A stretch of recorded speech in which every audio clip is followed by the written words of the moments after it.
Leave me alone. Good evening and welcome to the Spokane City Legislative Session for February 13th, 2023. If you'd please stand and join me in the Pledge of Allegiance. I pledge allegiance to the flag of the United States of America and to the republic for which it stands, one nation, under God, indivisible, with liberty and justice for all.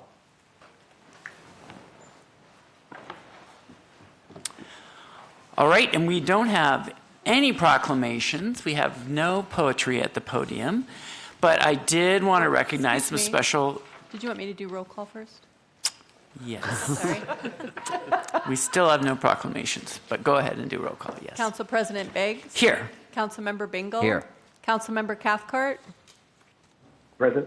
Councilmember Kinnear? Present. Councilmember Stratton? Here. Councilmember Wilkerson? Present. Councilmember Zappone? Here. Let the record reflect that all council members are present.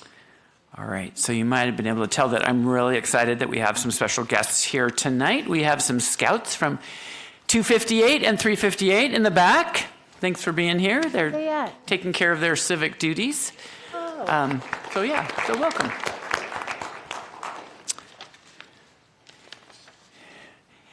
And we have open forum. So again, we've changed up our rules a bit on open forum. We're doing it closer to the beginning of the meeting. And we have 7 people signed up, 2 minutes each.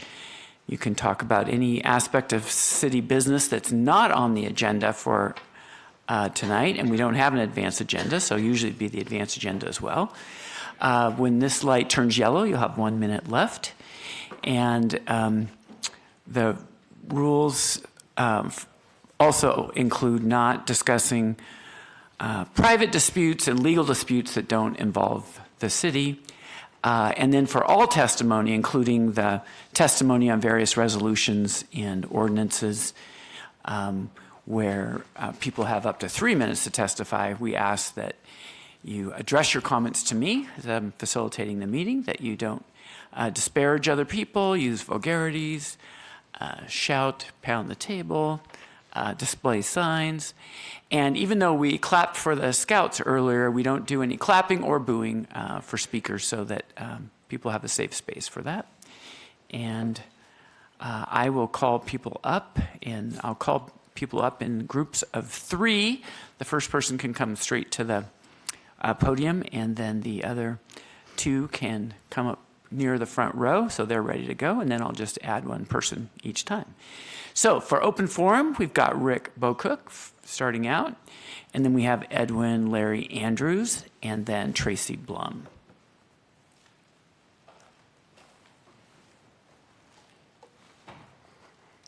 Well, the weather's warmed up, so I got 3 pictures out there for Black History Month. You know, Harriet Tubman, Martin Luther King, and a local person that I know personally, Robert Lloyd. He's out there receiving the honors. And I want to just reiterate about our First Amendment right to petition for redress of grievances. A lot of times that's what we're doing with you folks. And I know there's no guarantee we're going to get any action, but we still have that right constantly to petition you about our grievances. And I thought you had something in here about rental stuff. You know, I guess I don't see that on the agenda, so I can briefly say anything about it. The only thing I can say is that when I look at government, I think about all of the abuse that happens when people start their businesses, you know, like we talk about pollution, you know, and I think about the way some of these landlords are raising rents to people so that they can't even afford to pay anymore. Then they have to move, and they don't have no place to move. And I know you're talking about building more housing, but I think that there's a little bit of greed that's going a little bit too far in this city, where people keep wanting to raise rent on people and then put conditions on them. If they sign a lease for a year, then they'll, like, it's 30%, but if they don't sign the lease, then it's 50%. That is really greedy there. We have some greedy landlords in this city. I think a cap needs to be put on them. You know, I don't think they're any more different than any other abusive business, like people that put pollution out. I mean, I worked in places where pollution was really bad, lead poisoning being one of them. And if we didn't have any kind of regulation, like my uncle would say, flesh is a cheap commodity. Thank you. Thanks for coming down. Edwin Andrews, and then Tracy Blum, and then William Hewlings. Edwin L. Andrews II, I go by Larry. I'm going to pick off where I left off on the last time, since I was allowed to. B&E committee with insulation had an overwhelming majority to go for insulation. Nobody would agree on putting solar panels on a roof of home or building that was leaking insulation all day. Is a senseless plan. Then the next item I want to talk about was the B&E committee, and that's building and energy, in case you don't understand. Never did take a vote on a quick and easy change because most of us didn't believe there was anything quick and easy that should be done, that could be done. But yet the SAS voted for this, okay? And I want to let you know that it was voted out of OPM compliance. There was no public testimony allowed on that issue. Then just recently, I was informed I don't like the 2-minute rule, and I surely don't like the 90-second rule that was imposed at the SAS committee for voting. I mean, you only get 90 seconds for a citizen to comment on the SAS process. How many of you really think that 90 seconds is adequate time to get something across? And then SAS Resolution 2020 includes, be it final resolution that SAS meetings as a full group and its steering committee shall conduct its meetings consistent with Open Public Meetings Act of public recording. I will quote now the Washington State OPM. People insist on remaining informed and informing the public servants of their views so they may retain control over the instruments that they've created. For these reasons, even when not required by law, public agencies are encouraged to incorporate and accept public comment during these decision processes. Thank you. Right. Thanks for coming down. Tracy, and then after Tracy, William Hewlings, and then Justice for All. Hello. Hi. Hi. I just want to comment that I think we all need safe housing. You know, everybody deserves safe housing, and especially in our city. And so I want to thank you all for working, you know, and I'm rooting for the new motel up at the top of the hill. I think that's a safe idea, and to get everybody out of downtown, and you know, and that's all I have to say about that. Thank you. Thanks for coming down. William Hewlings and Justice for All, then Tom Robinson.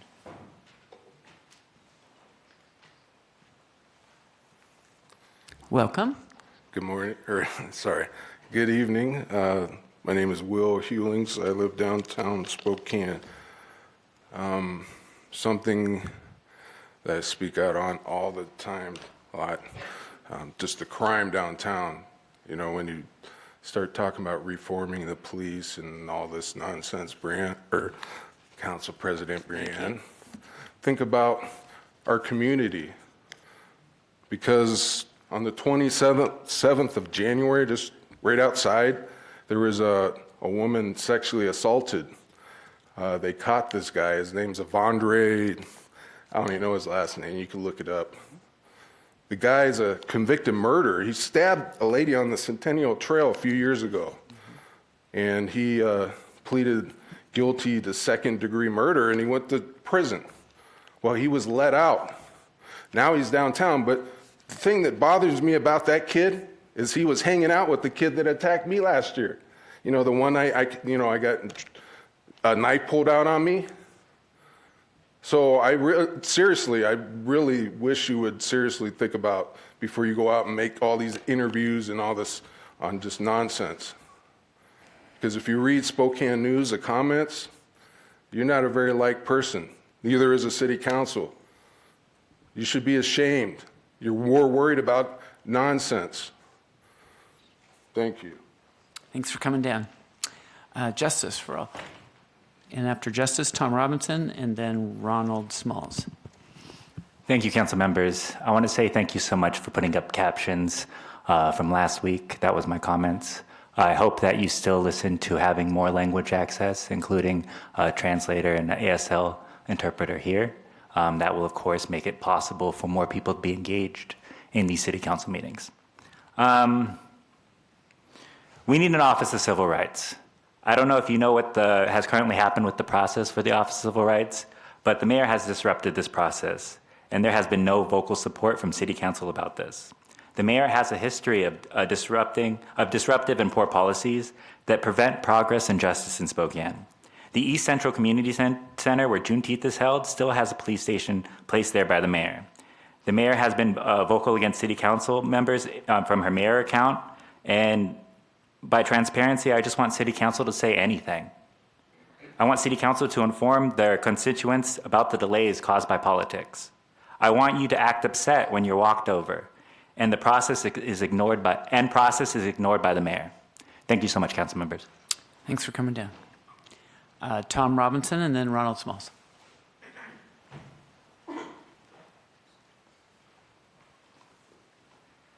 Good evening, Tom Robinson, resident of Spokane.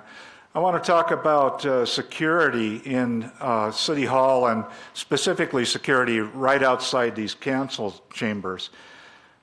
2 weeks ago when I was here and spoke, I went to leave the council chambers and someone stepped in my way and deliberately barred me from being able to walk up the stairs out the door.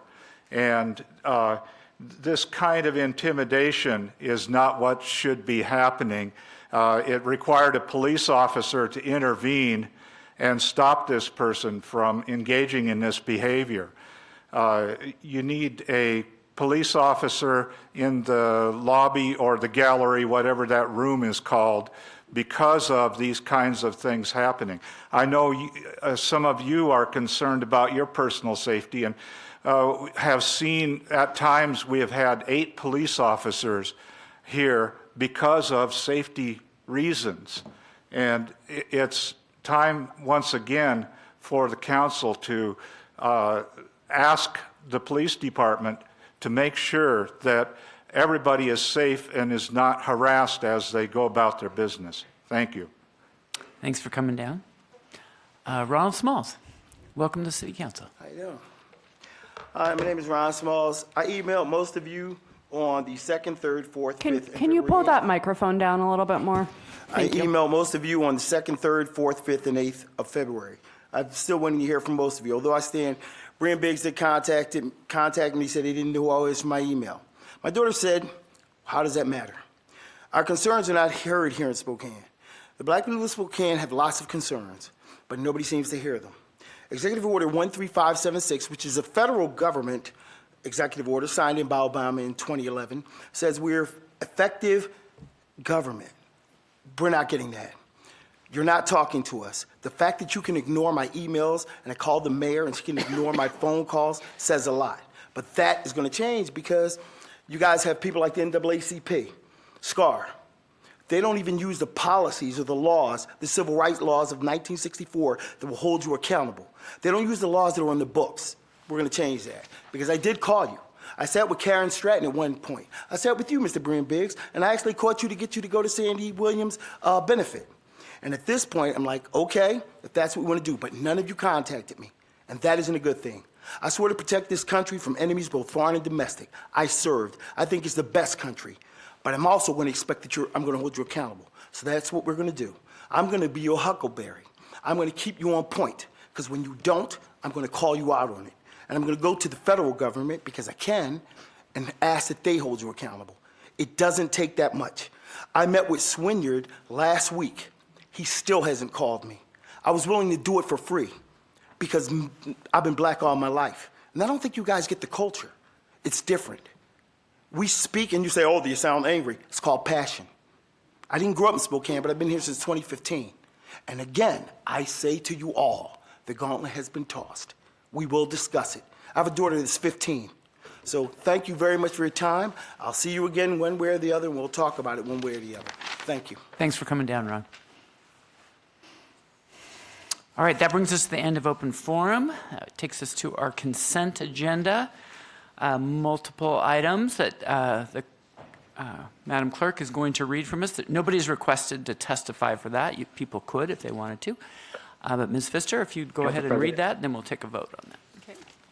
Reports, contracts, and claims. Number 1, purchases of miscellaneous waterworks products in support of the 2023 service season from A, H.D. Fowler Company, Spokane, for repair clamps, restrained glands, and HDPE pipe, $90,770.50. B, Consolidated Supply, Spokane, for tapping sleeves, gaskets, and air valves, $35,779.89. C, Core and Main, Spokane, for ductile iron fittings, ductile iron pipe, all thread, and hydrant parts, $278,668.38.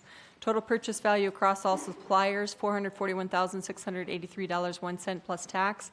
Number 2, purchase from Bud Clary Chevrolet, Longview, Washington, of 2 battery electric Chevrolet Bolts for the Fleet Services Department utilizing a Washington Department of Enterprise Services contract, $68,404, including tax. Number 3, value blanket amendment with Pomps Tire Service Spokane as secondary source for the purchase of miscellaneous tires for city vehicles utilizing state contract number 0519. Increase of $350,000, total estimated annual amount $500,000. Number 4, contract renewal 3 of 4 with Recom Critical Communications, Spokane Valley, Washington, for installation of radio and electrical equipment in city vehicles from January 1, 2023 through December 31, 2023, not to exceed $150,000. Number 5, value blanket renewal 2 of 3 with Pete Lean and Sons Incorporated, Rapid City, South Dakota, for the purchase and delivery of high calcium quicklime for the waste to energy facility from March 1, 2023 through February 29, 2024, not to exceed $1,500,000 plus tax. Number 6, value blanket with Pete Lean and Sons Incorporated, Rapid City, South Dakota, for purchase of hydrated lime for the waste energy facility from March 1, 2023 through February 29, 2024, $568,209.10, including tax. Number 7, contract amendment with Divco Incorporated, Spokane, for additional unanticipated HVAC system repairs for the waste energy facility, $30,000, total annual cost $95,000. Number 8, 5-year value blankets for the Riverside Park Water Reclamation Facility from March 1, 2023 to February 28, 2028 with A. Polydyne Incorporated, Riceboro, Georgia, for cationic and anionic polymer, $602,317.65. B. Marubina America Corporation, New York, for cationic polymer, $466,166.70. Number 9, consultant agreement with GSI Water Solutions Incorporated, Portland, Oregon, for assessment of vulnerability to chemical release in a sole source aquifer from February 14, 2023 through December 31, 2023, $263,285 plus tax if applicable. Number 10, low bid of Industrial Construction of Washington, LLC, West Richland, Washington, for the Shiloh Hills Lift Station Rehabilitation and Force Main Replacement Project, $780,168.93 plus tax, and administrative reserve of $78,016.90 plus tax, which is 10% of the contract price, will be set aside. Shiloh Hills Neighborhood. Number 11, contract amendment and renewal 1 of 4 with True Point Solutions, LLC, Incline Village, Nevada, for professional services in support of Acela enhancements for the planning departments for March 1, 2023 through February 28, 2024, utilizing federal contract GSA 35F025BA, not to exceed $100,000. Number 12, report of the mayor of Penny claims of payments of previously approved obligations, including those of Parks and Library, through February 3rd, 2023, total $5,492,382.89. With Parks and Library claims approved by the respective boards, warrants excluding Parks and Library total $5,033,467.64. B, payroll claims of previously approved obligations through February 4, 2023, $8,455,400.48. And Councilman Cathcart, I see your hand raised on the screen. Yeah, can we take number 2 separately, please? Yes, we can. So, all those in favor of all items except number 2, please say aye. Aye. Aye. Aye. Any opposed, nay? Any abstentions? All right, all those items are passed. And then item 2, all those in favor of item 2 indicate by saying aye. Aye. Aye. Any opposed, nay? Nay. Okay, so I take that as a 6-1. So the consent agenda is passed. And that brings us to one special budget ordinance. Ordinance C 36-355, amending ordinance number C 36-345, passed by the City Council December 12, 2022, and entitled an ordinance adopting the annual budget of the City of Spokane for 2023, making appropriations to the various funds of the City of Spokane government for the fiscal year ending December 31, 2023, and providing it shall take effect immediately upon passage and declaring an emergency and appropriating funds in. Public Safety Personnel Fund, number 1, increase appropriations by $29,940. A, of the increased appropriation, $29,940 is to be used for a year-long rental of the LiveView Technologies D3 mobile security unit. 1, the security unit would provide the Spokane Police Department with the ability to station a mobile security camera at different locations that are seeing an increase in crime. This action arises from the need to increase public safety within the City of Spokane, namely at locations seeing an increase in crime. Councilmember Zappone, you want to tee this up? Yeah, so this is to purchase a mobile police camera that we've seen in parking lots around the city. Those are privately owned. So this would give the city and the police department another tool that they can use to try to deter crime and respond to crime too. This is a one-year pilot program. There has been talks about other sorts of cameras or security systems too. So maybe in the next year we can get more advice and find another option that can have cover more area in downtown or around the city. But this is really in response to some issues that we've seen in our community, including shootings. Just this last weekend, we had a couple more shootings. Camera can't be everywhere all the time, so it's not going to be a solution, but it can help deter crime in certain areas where we're seeing kind of some peaks. So that's why I brought this forward. All right, we have 2 community members. Again, Edward Larry Andrews, and then Justice for All. And as I mentioned before, on these, we have up to 3 minutes. Yeah. My name's Edwin L. Andrews II, and I live in Spokane. I would be all for this as a business and a community leader. We've got to get this crime under control. The poor business people downtown, they're just bleeding bad. And when we're out doing service work, and when you hear in the homes how they're teaching their younger people how to steal, you know we need to do something differently, okay?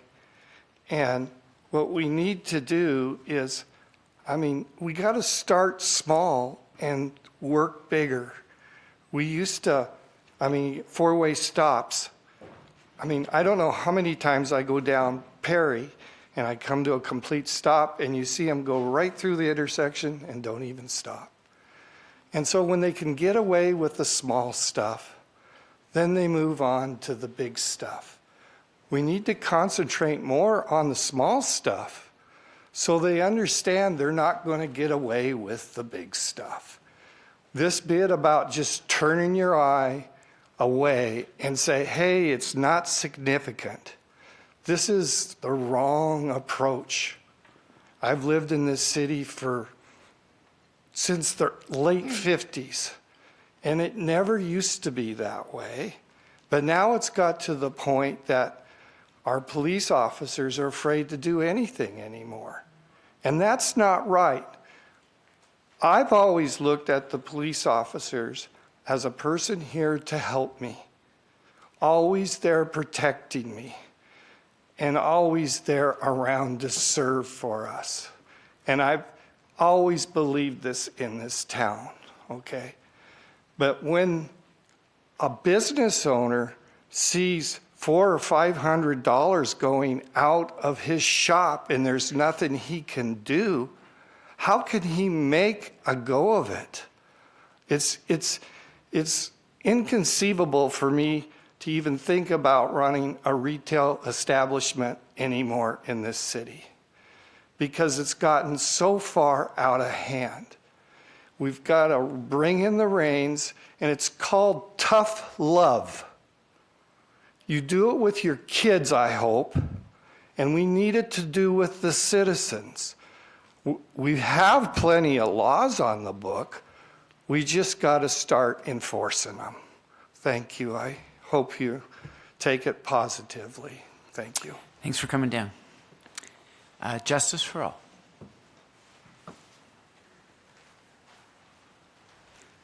How are you doing? Thank you so much for having me. A year ago, Craig Meidel said, you can make numbers say whatever you want. And this was in response to the data of crime rising in the East Central neighborhood. What data are you using to show me which neighborhoods are having these rise in crime?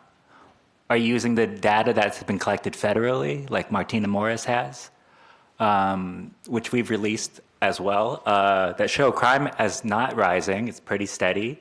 There are some things that have risen, but overall, in Washington state, crime has not risen. But you do follow a lot of what I've heard from the previous speaker is kind of that narrative, right? What is put out by our Spokane Police Department? We have literal neighborhoods disparaged by our SPD constantly on their social media.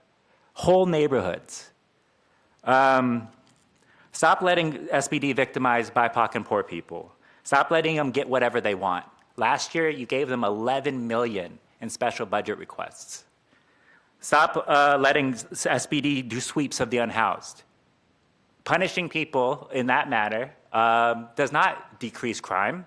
If you create a situation of desperation, as the SPD does when the weather is the worst, it only increases crime. Don't let SPD have any more unverified, unprofessional access to technology. How much public access will we have to these cameras? Where are they being placed? I don't even have that on this ordinance. Where is it going to be? There's an email that says SPD to the downtown precinct officers saying SPD should be targeting activists. Is that crime as well? Is that also something that's going to happen? Where can I expect these cameras to be? And unless that's on here, you should definitely vote no. This is a whole city of Spokane. Thank you. Thanks for coming down. All right, that's the end of public testimony on that. Council member commentary. I guess. Yeah. I'm going to go Councilmember Cathcart first, and then I'll go to you, Councilmember Zappone. Yeah, just really quick, was going to thank Councilman Zappone for bringing this forward, and I think it's, unfortunately, as expensive as it is, but it's an important tool that I think will help quite a bit and benefit the very clearly rising crime that is plaguing our city. And so I'm appreciative that Councilmember Zappone brought this forward, and happy to support tonight. Councilmember Zappone. Yeah, I was just going to respond that the location will be determined by the police department. They'll get to decide where they determine best by hotspots and situations that they see. Obviously, cameras bring issues of security and privacy, but when it comes to issues like this is still in a public space. And I think it's more important than making people feel safe in our community. And so that's why I brought this forward. That's why I'm supporting this. Whether it's a perception or a reality, there is a increase of shootings and crime in our neighborhoods, and so we need to address it. Other council members? Councilmember Wilkerson. I thank Councilmember Zappone for bringing this forward. I do have concerns. It is only one camera. We do not have, or the police have not provided any parameters of how the location will be determined, what that looks like. It'll just show up in a neighborhood or a location. So I personally have some concerns about equity and some of the perceptions of where crime is located in Spokane, which it is all over the city. It's not just in low-income neighborhoods, and it's not just downtown, and it's not just individual businesses that are being harmed by crime. So I think the intention is good. I know we're looking at expanding the program, but for $30,000 for one camera where we have no input, and I personally have struggled with getting information from Spokane Police Department about some of their other practices and data to support the work that they're doing. I'd be more than happy to support it if they would just show us the data that is being successful or is not being successful in the work that they're doing. So currently, as this is written, I will not be supporting this ordinance tonight. Councilmember Bingle. I think some real concerns have been brought up, and I think that we as policymakers can address those in in future considerations. We often direct SPD with policy, and so taking all these things into consideration, I think that we as a group, if we'd like, could set some parameters for the use of this camera. I think that it is going to be a good tool in the belt for SPD, and again, there are concerns that I think we could address if we wanted to. So. Councilmember Kinnear and then Councilmember Zepone. So, Councilmember Zepone, when we were talking, we talked about this being a pilot so that we could measure. And to your point, Councilmember Bingle, I think this is an opportunity. This is an expensive camera, to be clear. This is an opportunity to measure it and address it. If it doesn't work, eliminate it. And as I recall, Councilmember Zepone, the impetus for you writing this and supporting it was the shootings that were occurring at a particular location downtown. It wasn't crime, it was shootings. Is that correct? Yeah. Okay. So it's not just random crime. Okay. Right. Thank you. Yeah. Councilmember Zepone. Yeah, as a request for the data around shootings, I was quickly able to pull up SPD report that showed shootings in 2022. There were 166 shootings in our city. The previous year was 151, previous year 94, and in 2019 it was 52. So the number of shootings has gone up, and we know specifically this was after a ride-along with police officers around a block downtown where there had been multiple shootings around bars, and just not being able to be there all the time. And so that was the origin of this, and the idea behind it is to really be those spots where we've seen it.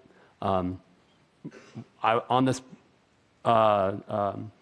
police ride-along, I heard people come up to me and just say, like, I don't feel safe walking down the street. It's dark. So a camera would fully help with that sort of idea. Councilmember Wilkerson. I just have to respond to that, and I'm not saying that's not true, but you have one camera in a city this size. I'd be ready to look at funding more lighting because we have some streets that do not have lighting. That would make people feel safe. Also, in your data, Councilmember Zepone, you have the numbers. Did the data go any further into the locations of the shootings? Did they show clusters or? Not this quick report. Not this quick report. So really the majority of them, or what we know of, have been downtown. There have been other parts of the city, but really I keep hearing the concern is the downtown area is a big component of that. So again, one camera, a pilot program, which doesn't say how long the camera stays in one spot. Does it stay in this location for a week? Does it stay there for a month? So if it's only one camera and it stays there for a month, you'll only get to 5 spots around the city, or 12. You'll get to 12 spots. I mean, so I think the expectations of one camera to capture the kind of data we really want to have to move forward is really unrealistic, and a perception of being safe when it's one camera, and we could look at how we could expand it. And once again, we have not always gotten timely response back from Spokane Police Department, and having them to implement something has not always been timely. Not saying they don't, but it's not timely. In a year's time, I don't know where this will get us, other than I don't want to give our citizens a false perception that we have one camera and now the city is safe, because that would not be true. Councilmember Cathcart up on the screen, and Councilmember Bingle.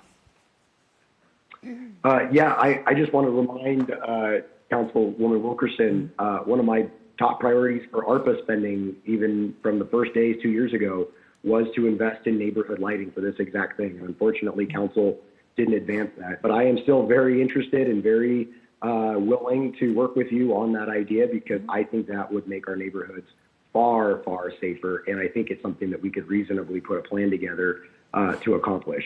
So happy to follow up with you on that. The second thing I would just add is I think we have to think of a lot of these as tools that kind of work together. And, you know, maybe we have one camera for now here, maybe that expands, but we're also looking at other things like the shot spotter, which will give us some indications as to where gunshots are being fired from. And I'm going to try and have an update on that at our public safety meeting next month. But I just think we have to think of all of these as a lot of tools that we can use, some in concert with one another, to improve public safety. Councilmember Bingle. Yeah, I would be interested if we wanted to, if we're looking for a bigger sample size, I'd be interested in pursuing, if we wanted to do 3 or 4, see if there was something that would be beneficial to the city, as in that pilot, if that would help us to get the data that we're looking for to see if it does actually help to reduce, specific crimes that we're trying to reduce. I'd be interested in doing that if you were open for it. You want to amend it right now? Is that what the? I mean, I'd be willing to.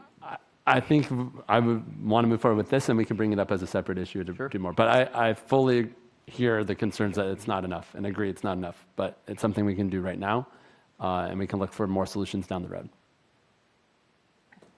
Yeah, Councilmember Stratton. Councilmember Zepone, is this camera that we're talking about, is it similar to the camera that is in the parking lot at the place where we grocery shop? Yes.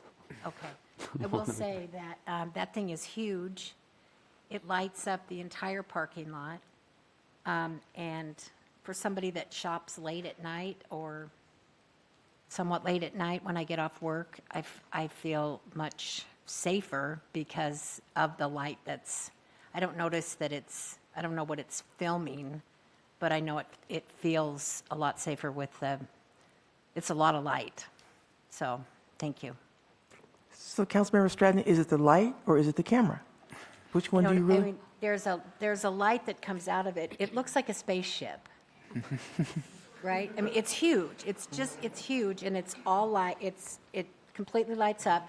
But the cool thing, there's a sign that says exactly what it is. So I've read it and looked at it, but it's on, and there's a statement from the store saying we're trying to keep people safe. If you have problems, come back in, find a security guard, that kind of thing. And I agree with the lighting. We've talked about that for years with the COPS program and going out of the community and doing safety by environmental design. We can do a lot of that. But I will say for somebody that is out sometimes alone trying to get my grocery shopping done, and I go to this store and it's the one in the neighborhood that I go to, I feel safer because that thing is, like I said, it's a spaceship. There's lots of lights. Any other comments? I, for a variety of reasons, have resisted this particular camera system, as Councilmember Zepone knows. The whole look of it, it's just very police state-ish, just huge thing. And for that amount of money, it seems like we should be able to get a lot more coverage in the town. So I appreciate Councilmember Zepone working on this and trying to advance a sense of safety downtown, but I'm going to be opposed tonight to this mainly. It doesn't quite fit for me, and I also don't want there to be a complete endorsement for it so that the police department knows they need to come up with something better. And I'm confident that there are camera systems that are less intrusive that will cover more, much like the gunshot spotter that Councilmember Cathcart is there, that you could have a system in locations with high frequency of reported crimes that would be more effective. So I'm a no for tonight, but I am a yes for a revised plan, and so I hope over the next year we'll get that. I've been requesting that. Also, I just want to note for people is that this is just the appropriations for the lease. We have a separate ordinance that the police department would have to come to city council with the program that they want to do, where it's going to be, what are the conditions. So we will get a chance to review that, so they don't just get to start doing it wherever. I think people have raised really good concerns about cameras being almost weaponized or against one neighborhood or another or where it is. So, people need to think it out. So With that, prepare to vote. We'll start with Councilmember Cathcart. You get, since you're virtual, we make you go first. Aye. Okay. Prepare to vote.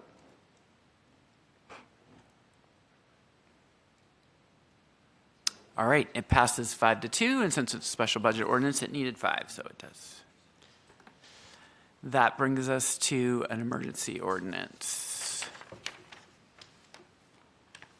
Ordinance C 36-259, specifying the process for the conduct of collective bargaining, renaming Chapter 3.07, and enacting a new Section 3.07.005 of the Spokane Municipal Code and declaring an emergency, deferred from January 30, 2023 agenda.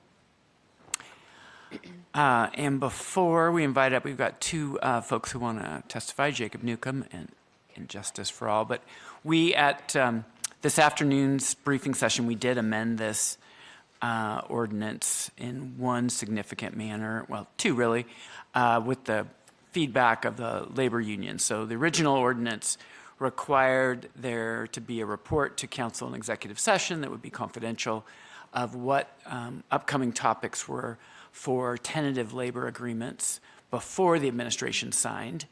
You may or may not know there's kind of a process where the administration and the union sign a tentative agreement. It then comes to council for a final vote. Council was concerned that they weren't being allowed to provide feedback, so that the agreement that was coming forward was not one they could support. And there's nothing worse than when council turns down an agreement that's been negotiated, and if there had been feedback, people would know that ahead of time. So that was the problem we were trying to solve. Based on the feedback from the unions, though, they were concerned that it would be kind of cumbersome of how to do that. And so their suggestion was that a member of the council staff, not council members, but council staff, just go as an observer to the bargaining sessions so that they could keep council informed without interfering with the timing of anything. And so that was there. And then there was also a request from the Police Guild that the annual meeting with the Office of Police Ombudsman Commission on police reform issues not just be at the start of a contract, but be held every year. So that was actually the Police Guild's recommendation. So put those in. So those are two significant changes from what's in the packet that you might have read. But with that, we'll call it Jacob Newcomb first, and then after Jacob is Justice for All.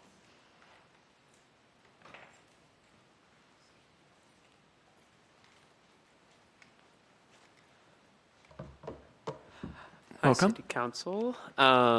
Firstly, I'd like to say that I do appreciate the changes that are going into this bill, especially based on the recommendations from the union. I think that was a good change, but I'll continue. My name's Jacob, and I'm a member of the Party for Socialism and Liberation, and I'm here to talk about this emergency ordinance. I wrote up this whole thing about the thing that you just changed, so I'll probably go past that. But I guess the part of the ordinance that I originally appreciated was the fact that we would be having these conversations and these open forums before every contract with the Police Guild and stuff. I think that, let's see here. Police are a pervasive part of the lives of working class people in Spokane, especially those who are part of marginalized communities, which is why public comment is a good step to allowing working class people to have a deal, who have to deal with the fourth most deadly police force in the nation every day, to have their voice heard and possibly affect positive change within their community. Although my party's position is one of abolition, and the current policing system is in place of one that puts rehabilitation before retribution and people before profits, I think this part of the ordinance is a step in the right direction, of course, and especially with being able to have a conversation every year about that sort of thing. I think that's a really good change. And let's see. Yeah, I guess that's it, since y'all changed the other stuff on it. So I appreciate it. Thanks for coming down. Justice for All.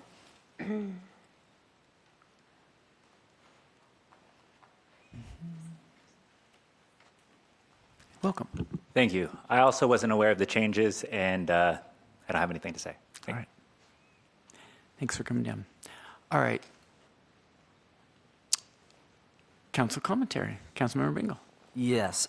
So the reason, why this came forward was because we would basically be presented with an agreement and then we would have to vote on it, right? And so I can appreciate some of this, and actually, people, who want open public bargaining, you are in the majority in the community. 77% of the city of Spokane voted for open public negotiations when it came to unions and bargaining, so that people could see what was being negotiated on their behalf, since it is public dollars that fund it. And so that's something that ended up getting tossed out in the courts, and the city of Spokane appealed it, and we lost that appeal. But it was something that we as a community tried to pursue, or not tried to pursue. We did pursue a citizens initiative, passed it, but here we are. On this, I have a couple of concerns that are not major, but they are enough to lead me to vote no on this. But I do want to say I appreciate why this came forward. We were often placed in a tough position that wasn't exactly fair to us and what we were trying to do. A couple of the unions do support it. A couple of the other unions don't support it.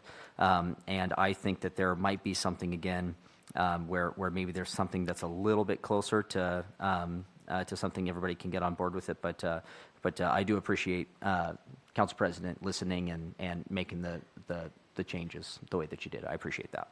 All right. Yep. Councilmember Cathcart. Yeah, thank you. So I similar to Councilmember Bingle, I'm going to vote no on this tonight, but maybe for slightly different reasons. There are some aspects of this I really like.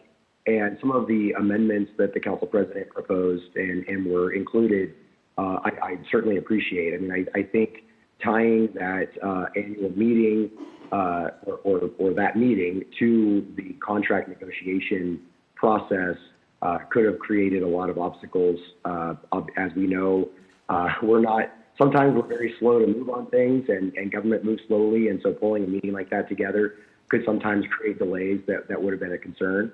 No issues with the conversation, although I do think it would be better if there were more voices, including SPD leadership, who have the actual ability to hold officers accountable. I think they should be included in that discussion, not just the OPO and city council, if the outcome is to have some solutions that can really work, but that's the goal. So that would be a tweak that I think should be included. But the biggest thing is in talking to our legal counsel, our outside legal counsel about this and how it could affect processes and whatnot. I just have some reservations over whether we have overstepped the gray area and gone too far, and whether or not this could, in itself, by including counsel in the negotiations, which inherently I support, because again, as Councilmember Bingle said, 77% of our constituents said they want to know what's going on. And I think that if you really asked our employees, they would like to know what's going on. And so clearly there is a need. And as the people's representatives, I think that we could be that conduit. Obviously, there are limitations as to what can be shared and all of that. But I think it makes sense that we would be involved in this. But I want to make sure that in doing so, we're not creating more obstacles to just getting through and getting these things done in terms of rules around PERC and whatnot. Unfortunately, the Supreme Court has made it pretty clear that they're going to err on the side of shutting down and making these less transparent. And so I just have some concerns there and would just like some more time. I requested 2 weeks earlier today to just do our due diligence, and so that I have some more information to know what our liabilities are in order for me to get to the point where I could possibly vote yes. I can be fairly cavalier at times, but I like to have all the information in front of me before I make a big leap, and I don't feel like that information has been provided at this point. Any other council commentary? Councilmember Wilkerson. I have to ask this Councilmember Cathcart is referring to the information he's looking to get from city legal around this issue, if that's what he's waiting on, or there's some other information he was waiting on. Well, no, there's no information coming because there was no deferral. But okay. Yeah. Any Councilmember Stratton. So I know that this has been out there quite a while, 3 months? Yeah. Since October. And we've asked administration for feedback, and we've asked legal for feedback. We did ask the police bargaining units for feedback. We received that, but we haven't gotten anything from legal or the administration side, correct? Not to anyone. I think Councilmember Cathcart And I think, wanted to talk with a lawyer, and he got to today, so he got some, but we haven't been offered any okay, specific. okay, thank you.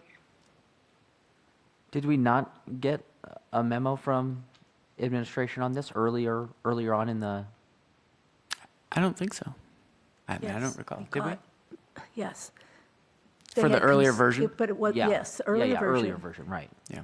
And all it said was, we have concerns. I'm paraphrasing. Sure, We have sure, concerns. yeah. But it was nothing in detail. Right. Okay. All right. And one thing I just wanted to note, Councilmember Cathcart, the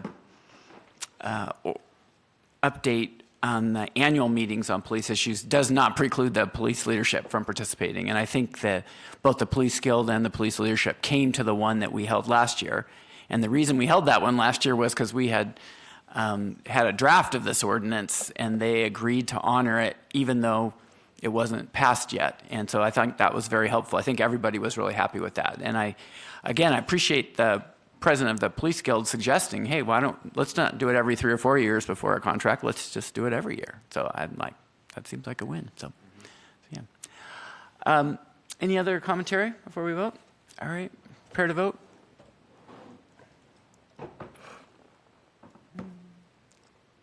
Oh, I forgot to ask you, Councilmember Cathcart. I think I know how you're going to vote, but I meant to do it ahead of time. But that's a nay, I take it? Okay. Nay. All right, so that passes 5-2. And that's an emergency ordinance, also required 5 votes. That brings us to resolutions. Resolution 2023-12, supporting establishment of a Spokane River watershed salmon lead entity to develop, submit, and maintain a habitat protection and restoration plan, as well as habitat project list pursuant to RCW 77.85. All right, we don't have any public testimony.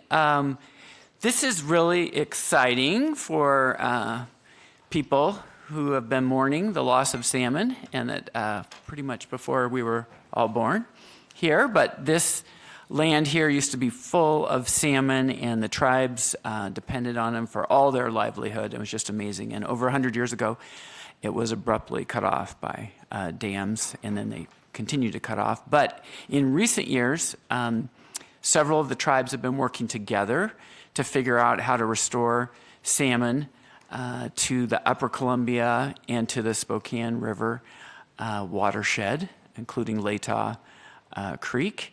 And there's some amazing technology that we've witnessed, some of us. They've implant these little computer chips in these young salmon and send them down river, and then when they're coming back up, even when they hit a dam that they can't get past, there's sensors that say that is a Spokane River salmon, and they go in and put it in a truck and bring it up. They've started to do that. And they have other technology that's probably more efficient, including, I don't know how many of you have seen what's called a salmon cannon, but it's a long canvas tube that just the salmon swim in, and it just jets them over the dam there. And so there's a lot of things. The state and federal government have been funding those efforts more. And what this resolution does is say, in order for Spokane River watershed to get more salmon funding, we need to have what's called a lead entity that's kind of leading all the governments together. And the Spokane tribe has stepped up, and they're interested in having that position. And this resolution says we affirm that. We think that's a great idea, and we would have some representation with the advisory group on that. And like I said, several tribes are working at several different groups. So it's an exciting moment. So that's what's up. There's no public commentary. Any other council commentary? All right. Oh, Councilmember Bingle. Yeah, no, I'm excited for this. I feel pretty strongly about a couple river issues. Obviously, one of them I brought forward, and then we deferred as continuing conversations go on. But always hand in hand with that conversation was this: how do we continue to find ways to reestablish salmon and find ways that they can actually make their way back upstream, back up into the rivers for several reasons. And so I was happy to co-sponsor this one with Council President Beggs and Councilmember Kinnear, and I know that Councilwoman Stratton would probably join us in co-sponsoring this one as well. Absolutely. Yeah, so excited for what this could potentially mean, and probably all the council members would join in this one. I think we're going to find that out. But Councilmember Kinnear, yeah. So this is a good resolution, but most importantly, it's asking or having, it's not asking, it's having the tribes take the lead. This is something that they're invested in spiritually, culturally, and we should follow their lead. And salmon are a very important part of our region, our state. So happy to support this, and I want to continue that relationship with our tribes to make sure that we are including them every step of the way. So thank you. All right, Councilman Cathcart, I'll get you the first vote on this. Aye. All right, everyone else prepare to vote. All right, that passes 6-0, which brings us to, 7-0. 6 on the board, but Councilmember Cathcart. That brings us to our last resolution for tonight. Resolution 2023-13, acknowledging the recommendation of the Neighborhood Project Advisory Committee for the West Quadrant Tax Increment Financing District and accepting the use of $180,000 in TIF funding for the conversion of Ash Street between Dean Avenue and Broadway Avenue and appurtenant improvements in the West Central neighborhood. All right, we don't have any testimony. Either Councilmember Stratton or Zappone, do you want to explain what's going on? Yeah, so we've been, the West Central neighborhood is part of this advisory committee, and it has been created to talk about funding in the West Quadrant TIF that can be used for infrastructure improvements in that West Central area. The area that they're talking about, there's a school located there. For a long time, families have been concerned about traffic speed, kids and families getting across the street. So this was one of the projects that the advisory group worked with city staff to look at the TIF, what the funds were, what kind of funds were available. And so they're asking for $180,000, which I think will be combined with some traffic calming funding to make this project a reality. So it will slow traffic down. It will create a safer space for kids to walk across the street, for families to walk across the street. We're hoping that the sidewalks will be a bit larger and safer for people to walk down, and that there will be some street trees and other amenities along the street to make it more of a neighborhood safe space for kids and families. You want to add anything? I just want to say TIF stands for Tax Increment Financing, just in case anybody was wondering. Yes. All right. No further commentary. Let's prepare to vote. Councilmember Cathcart? And Councilmember Cathcart. Votes aye. All right. On behalf of the West Central neighborhood, thank you, Council. All right. I think I figured this out now. I'll have everyone vote, and then you can announce before I display it, and then there will. Yeah, I think we'll try to do that if I remember. All right. We have a couple of first reading ordinances, and again, community members have the opportunity to testify at those if they want, but nobody signed up for those tonight. Ordinance C-36-356 relating to the Water Department and water rates, amending Spokane Municipal Code Sections 13.04.2002 and 13.04.2012 of Chapter 13.034 of the Spokane Municipal Code and setting an effective date.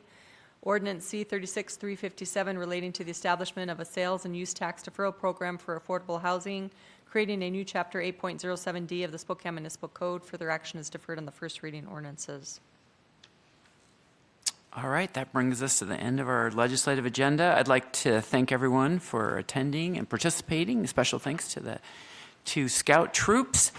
We would ask you, we do some filming of a recap right after this, and what we've been hearing is it's been challenging because people are talking in the aisles. And so when I gavel the meeting closed, if you would make your way out into the Chase Gallery, there's plenty of room out there to talk. So we can get our recap filmed and everyone can get home to their families. Thanks again, and take care of yourself. And if you can, take care of someone else. We're adjourned.